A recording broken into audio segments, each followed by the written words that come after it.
El Señor esté con ustedes. Con tu espíritu. Del Santo Evangelio según San Juan. Gloria a ti, Señor. En aquel tiempo, Jesús dijo a los fariseos: yo les aseguro que el que no entra por la puerta del redil de las ovejas, sino que salta por otro lado, es un ladrón y un bandido. Pero el que entra por la puerta, ese es el pastor de las ovejas. A ese le abre el que cuida la puerta, y las ovejas reconocen su voz. Él llama a cada una por su nombre y las conduce afuera. Y cuando ha sacado a todas sus ovejas, camina delante de ellas y ellas lo siguen porque conocen su voz. Pero a un extraño no lo seguirán, sino que huirán de él, porque no reconocen la voz de los extraños. Jesús les puso esta parábola, pero ellos no entendieron lo que les quería decir. Entonces añadió: les aseguro que yo soy la puerta de las ovejas. Todos los que han venido antes que yo son ladrones y bandidos, pero las ovejas que son mías no los han escuchado. Yo soy la puerta. Quien entre por mí se salvará. Podrá entrar y salir y encontrará pastos. El ladrón solo viene a robar, a sacrificar y a destruir. Yo he venido para que tengan vida y la vida en ustedes rebose abundantemente. Nos inclinamos ante la palabra. Palabra del Señor. Gloria a ti, Señor Jesús.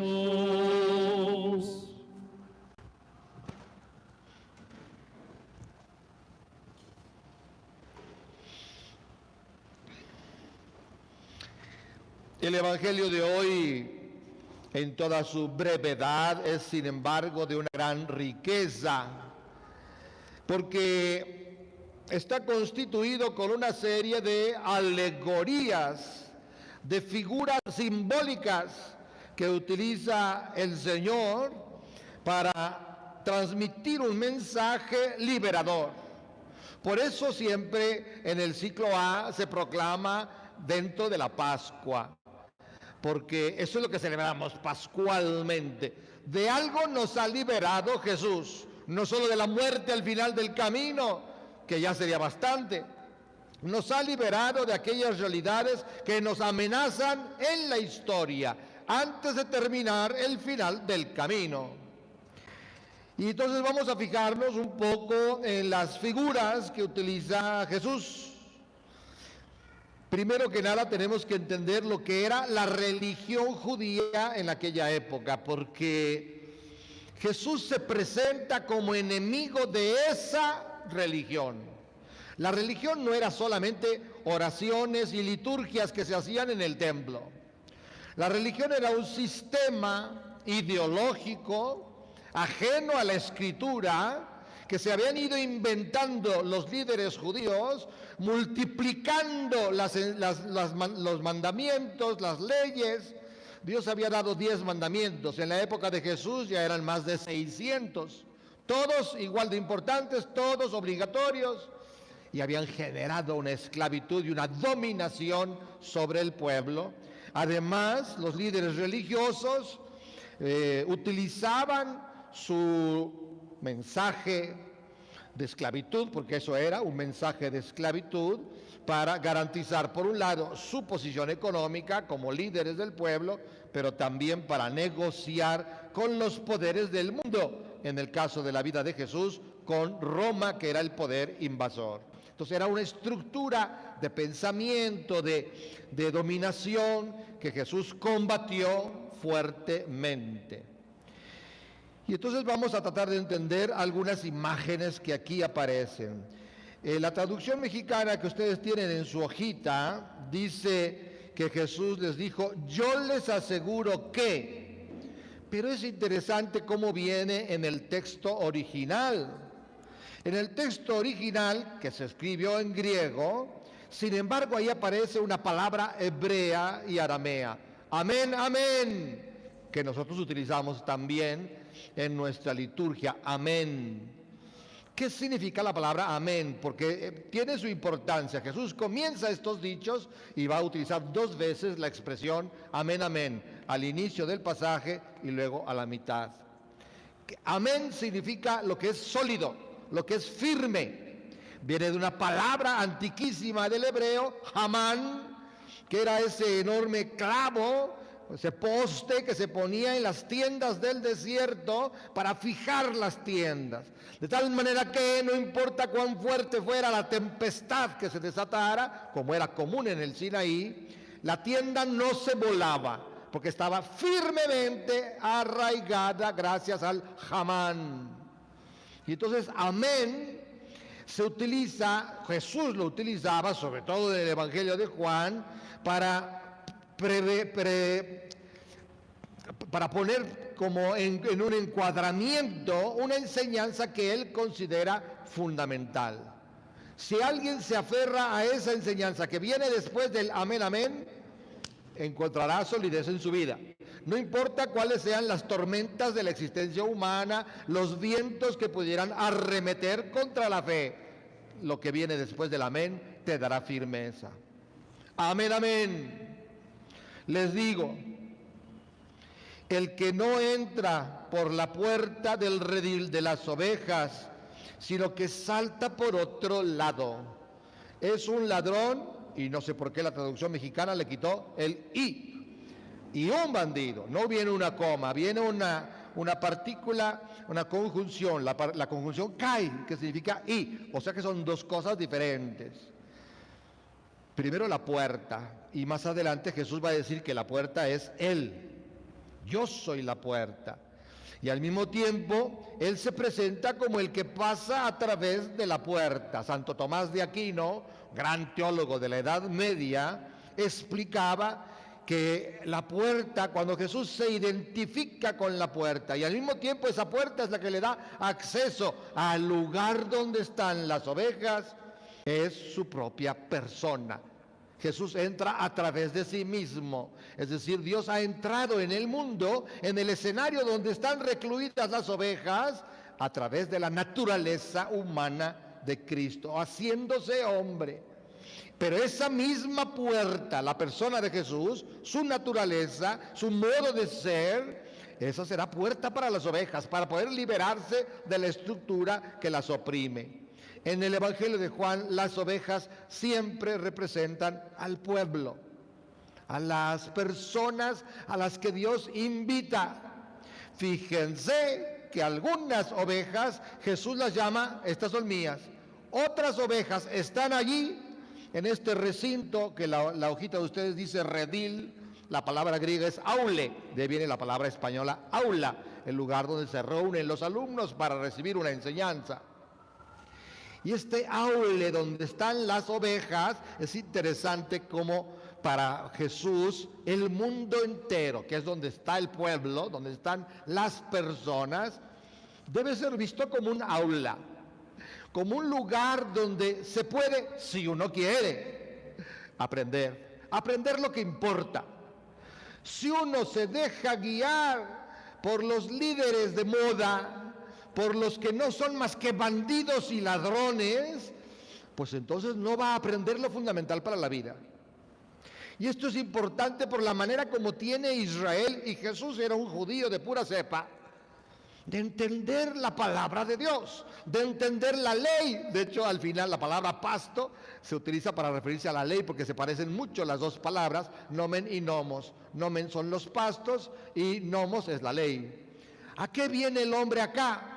A toparse con Dios. ¿Por qué quiere acercarse a este Dios? Para aprender.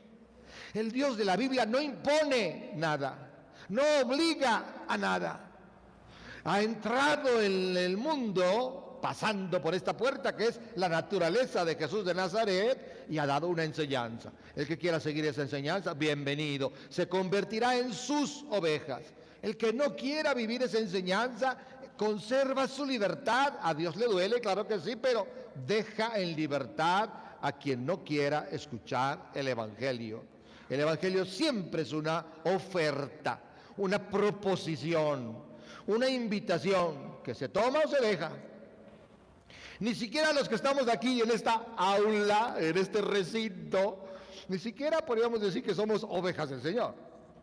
Habrá algunos que sí, habrá otros que son simplemente parte del montón.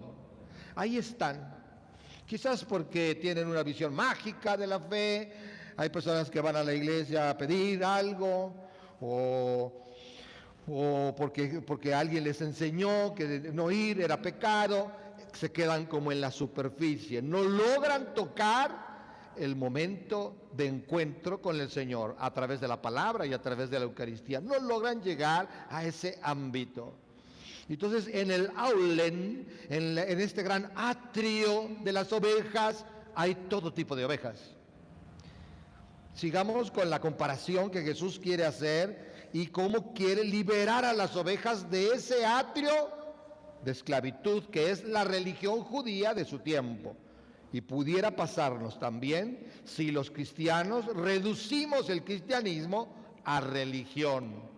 Para algunos católicos, ser católico es ir a misa el domingo, ya está, comulgar en el mejor de los casos, dar una que otra limosna, qué sé yo, se queda reducido a la mínima expresión, pero no escuchan la voz del pastor, se dejan totalmente manejar por otras voces de quienes Jesús llama ladrones y bandidos.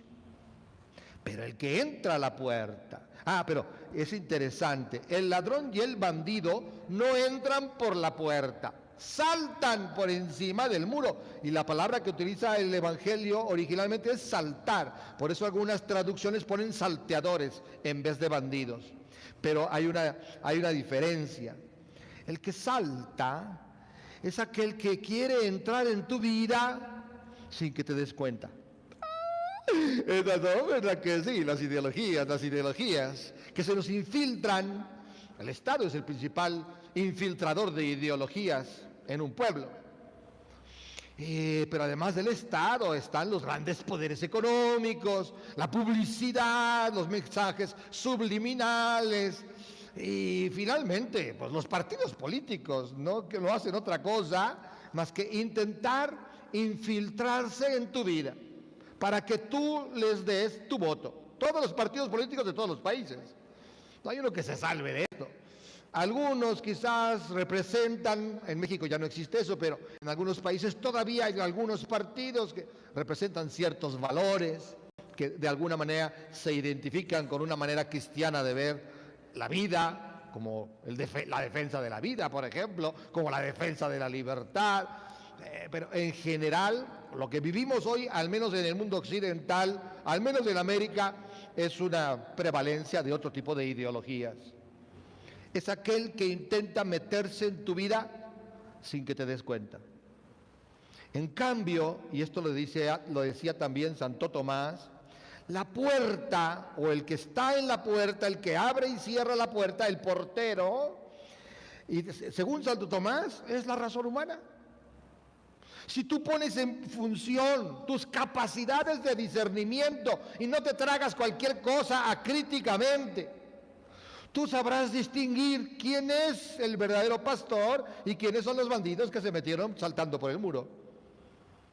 Si no pones en funcionamiento tus capacidades racionales y te conviertes ahora sí que literalmente en borrego, pues no hay nada que hacer. Ya te dominó la ideología que impera en el mundo, los criterios de moda, lo que presenta algún actorcillo o algún cantantillo ahí que gusta a la juventud y se viste de una cierta manera, y los jóvenes ahí van como borregos imitando a sus ídolos, ¿no? Bueno, nos pasa a todos. Si no somos críticos, si no utilizamos al portero, que es la razón humana según Santo Tomás, se nos va a colar cualquiera.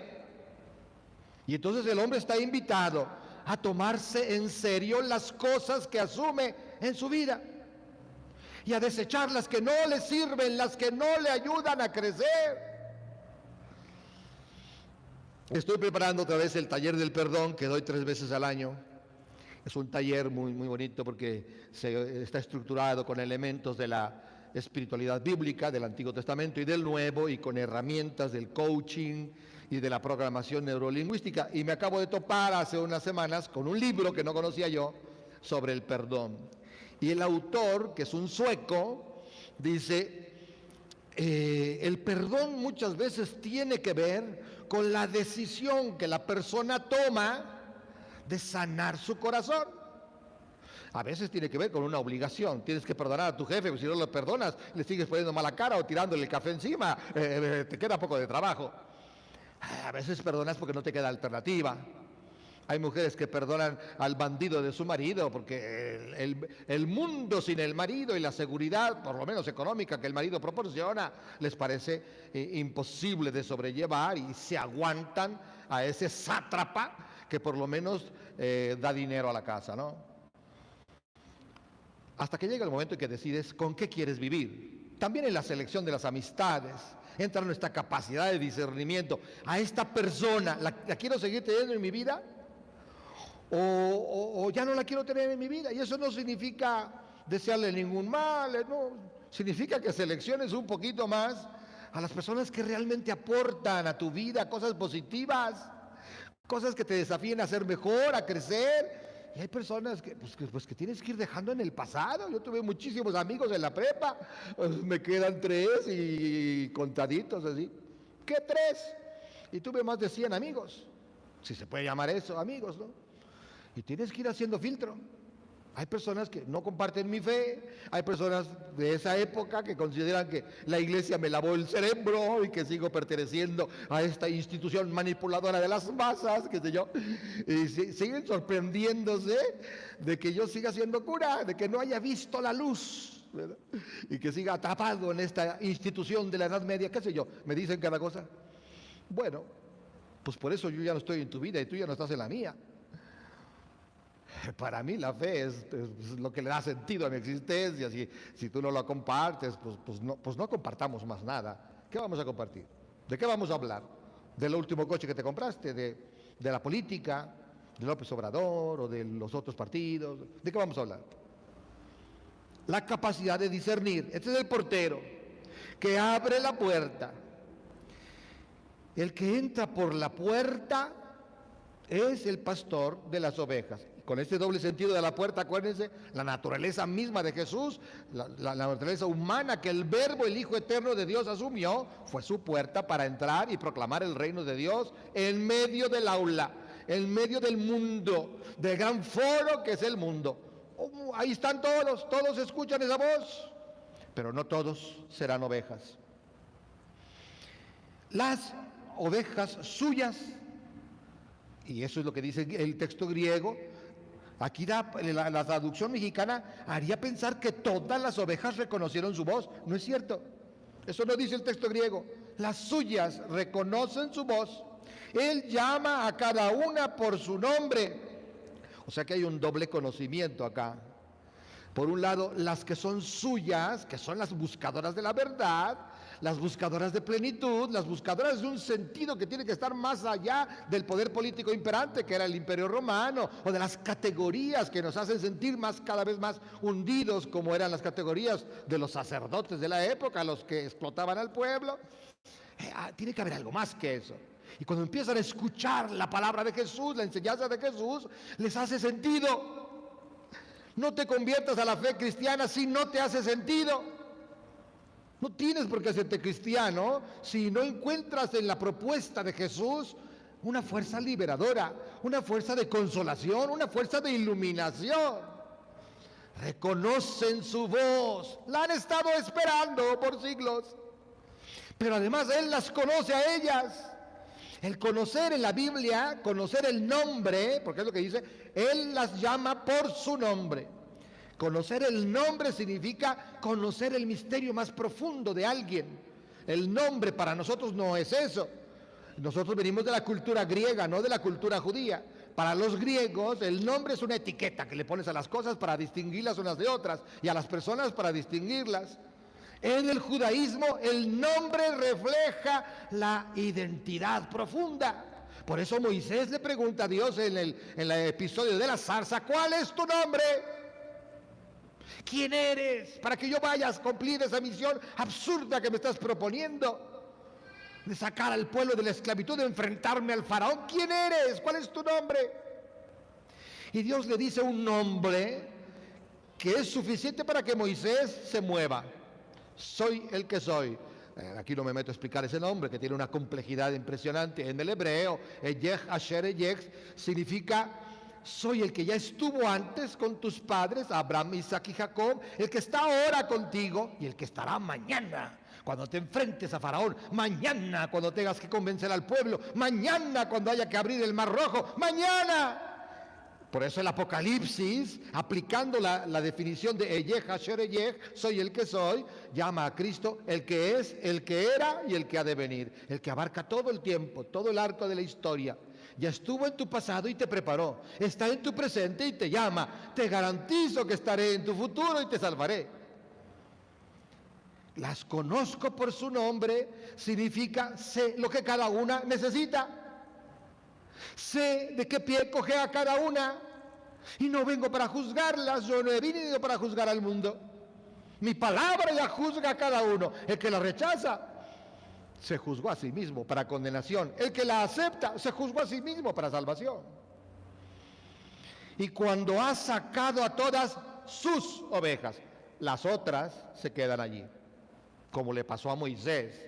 ¿Cuántos escucharon a Moisés para salir de Egipto e internarse en el desierto, en esa aventura loca a la búsqueda de una tierra prometida? El 10% de los que estaban en Israel son los que salieron. Según los cálculos que hacen los mismos judíos actuales que estudian los textos del pasado, un 90% del pueblo se quedó en Egipto. Si era una locura hacerle caso al tartamudo de Moisés. El 10%. Bueno, pues a Jesús le va más o menos igual, ¿eh? No crea usted que le va mejor. Un poquito, un porcentaje de las ovejas se van con él. Cuando las ha sacado a todas ellas, camina delante de ellas. Ah, bellísimo. Porque no es que estamos ahí arrojados a una batalla que no sabemos ni cómo librar. No somos guerreros enviados a la guerra y sin fusil. Sabemos a quién seguir. No seguimos a un lídercillo cualquiera, a un hippie que predicaba paz y amor por las plazas del mundo. Seguimos al Señor, seguimos al que es la sabiduría que procede de lo alto, seguimos al que es sentido de todo, como le llama Juan, el sentido de todo, logos, logos. A ese seguimos. No seguimos a cualquier charlatán que nos venga a anunciar felicidad si hacemos quién sabe qué cosa. Y además seguimos a uno que nos exige. Seguimos a uno cuya enseñanza no es fácil de aceptar. Amar al enemigo, perdonar 70 veces 7, desprenderme de la mitad de mis bienes para que otro tenga. No es fácil de aceptar a ese. Pero a estas, a las que le siguen, saben qué ejemplo seguir, el del crucificado. Jesús dio la vida. Lo siguen porque conocen su voz. A un extraño no lo seguirán. Y ya es como una reflexión que hace San Juan sobre la iglesia, ¿no? Sobre la comunidad de su tiempo. A un extraño no lo seguirán. Había filósofos que tenían grandes escuelas. A Juan, que es el que escribe este evangelio, le tocó luchar con una secta que atrapó a muchísimos, a la mayoría de la comunidad juanea, por cierto. La mayoría de los que siguieron a Juan, que fueron fundados por él en comunidades en el Asia Menor, se perdieron, no siguieron siendo cristianos, se dejaron atrapar por esta secta gnóstica. los gnósticos, que utilizaban incluso el Evangelio de Juan como uno de sus textos, pero lo tergiversaban por completo. Hoy escuchamos tantas cosas. La iglesia pasa por crisis. Cada siglo tiene sus crisis, ¿no? Ahora pasa por crisis fuertes. Y es difícil saber, discernir de entre todo lo que escuchamos, qué viene de lo alto, qué viene del pastor y qué viene de las ideologías de moda que se han infiltrado también en la iglesia. Hay que ver en lo que está acabando la arquidiócesis de Guadalajara, toda ella penetrada por la ideología de género, las universidades disque de inspiración cristiana en nuestra ciudad, penetradas de la ideología de género, qué sé yo, ¿no? Ellas siguen a este porque conocen su voz. A un extraño no lo seguirán, oirán de él. Las voces de los extraños en el fondo provocan muerte, que es lo que dice Jesús acá. El ladrón solo viene a robar. La hojita de ustedes dice matar, pero ahí matar, el verbo utilizado por Juan es thio, que significa sacrificar. Lo que se hacía en el templo, se sacrificaba a los animales para alabanza de Dios. Nada más que estos que son sacrificados por el ladrón no son para alabanza de Dios. Sacrifican a otro Dios, a los ídolos del mundo. Incluso al quien piensa, el cardenal Gianfranco Ravasi, cuando explica este evangelio, dice, incluso se puede estar pensando en el demonio. Se sacrifica al mal, se sacrifica a las personas para que sirvan al mal. Quizás el mundo por eso está como está. Yo he venido, sin embargo, para que tengan vida y la tengan de tal manera que la vida en ustedes comience a rebosar. El que tiene vida verdadera empieza a contagiar de vida a otros. La vida que Jesús provoca es una fuerza contagiosa. Última frase en la que me quiero fijar. Yo soy la puerta de las ovejas. No hay otra manera de salvarse, olvídese. Aunque sea políticamente incorrecto lo que estoy diciendo, nadie se va a salvar ni por Mahoma, ni por Buda, ni siquiera por Moisés. La única puerta que conduce al Padre es Jesús. La única puerta que conduce a la vida eterna es Jesús. A la vida definitiva, incluso en este mundo, es Jesús. Yo soy la puerta. Todos los que han venido antes que yo son ladrones y bandidos. Ladrones porque roban, bandidos porque ejercen violencia. Pero mis ovejas no las han escuchado. Quien pase por esta puerta que soy yo, se salvará. Una salvación que comienza en la historia y culmina en la metahistoria, ¿no? No se está refiriendo solo a lo que pasará una vez que nos hayamos muerto. La salvación es una experiencia de liberación radical que sucede en el aquí y en el ahora. Se salvará, podrá entrar y salir. Este podrá entrar y salir, Santo Tomás también lo explica muy bellamente. Entramos para ser alimentados por Cristo. Entramos a su aula para ser formados por Él. Y salimos al mundo para evangelizarlo. Por eso se llama misa. Misa se llama la celebración cristiana porque en latín, y durante siglos fue en latín, las últimas palabras que el pueblo oía era ita missa est. Ah, ¿qué fue est? Pues esto fue misa. Ah, qué bueno, muy bien. ¿A qué fuiste? A la misa. No, es que en latín significa idos, que sois enviados. Idos. Ya recibisteis la palabra, ya os alimentasteis con el pan que fortalece para toda batalla. Ahora salid a transformar el mundo. Nos falta ese tipo de cristianos. Bueno, tanto los que vienen como los que tendrían que salir. Ya casi nadie viene, y mucho menos de los que vienen. ¿Cuántos salen a transformar el mundo? Pues yo no lo sé. Pero es lo que está diciendo acá. Podrán entrar y salir. Y este salir al mundo no generará para ellos ningún tipo de tentación, porque siempre encontrarán pastos. Y es interesante porque la palabra pastos que utiliza acá el Evangelio es casi idéntica a la palabra ley. Nomen y nomos. Nomen son los pastos, nomos es la ley. ¿Qué es tu alimento para enfrentar el mundo? ¿Qué es tu alimento para transformar la realidad? La palabra de Jesús, la ley de Jesús, el Evangelio. No necesitas otra cosa. El Evangelio te enseña a orar. No necesitas otra cosa. El Evangelio te dice que la fe es la clave. No necesitas otra cosa. Para enfrentar la enfermedad, para enfrentar la tragedia, para enfrentar la carestía, no necesitas otra cosa. En el Evangelio está todo.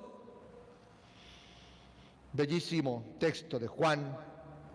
Quiero terminar haciendo alusión a este pastor que es Jesucristo.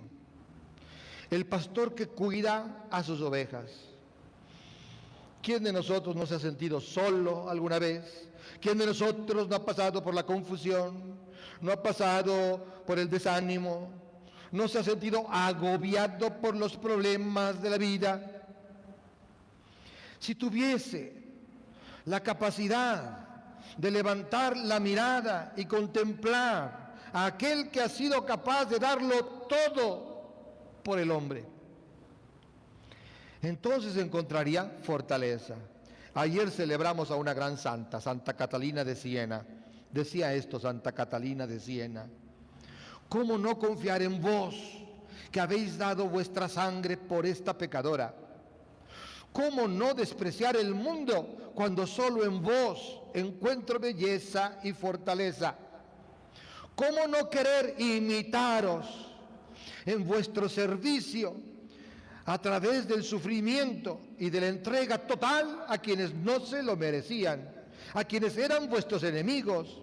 ¿Cómo no hacer mías las palabras de tu santo profeta? Se refiere a San Juan, que ya proclamaba lo que fue tu destino en la tierra. Vino a los suyos, sus ovejas, y los suyos no lo recibieron. Es una tragedia. Y Dios tiene que asumir su propio fracaso. ¿A cuántos de los que estamos aquí Dios logrará convertir a un amor más profundo, a una entrega más total, a una verdadera lucha por combatir las fuerzas enemigas en el mundo y la cultura? ¿A cuántos? Un porcentaje mínimo. Dios fracasa constantemente, empezando porque su propia iglesia es un instrumento bastante defectuoso. Los pastores, que somos terribles, nuestra incapacidad realmente para llegar a los corazones, para ser más proféticos en una sociedad que camina hacia su propia autodestrucción, empezando por su iglesia, tantas veces seducida por el poder, tantas veces enemiga del Evangelio. ¿Cuántos miles y miles de protestantes quemamos en la hoguera porque ya no creían lo que nosotros creemos?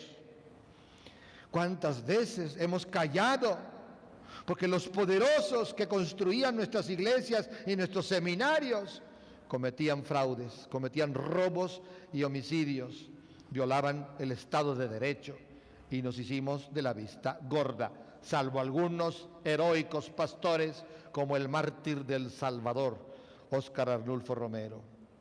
Pidámosle pues al Señor que nos conozca, que nos conoce y que nos dé la capacidad, ya que sabe lo que necesitamos, nos dé la capacidad, nos mueva con su gracia para escuchar su voz y distinguirla de las voces engañosas, y animarnos a salir en este éxodo que nos libera de aquello que estampa, de aquello que es vera ideología, de aquello que es pseudo verdad, o como ya le llaman algunos hoy, la posverdad. No hay una posverdad, solo hay la verdad. Lo demás son distorsiones. El Señor nos dé la capacidad de tener bien listo a nuestro portero, nuestra razón, para que le abra la puerta al pastor y distinga en el aula a los que son ladrones y bandidos. Que así sea.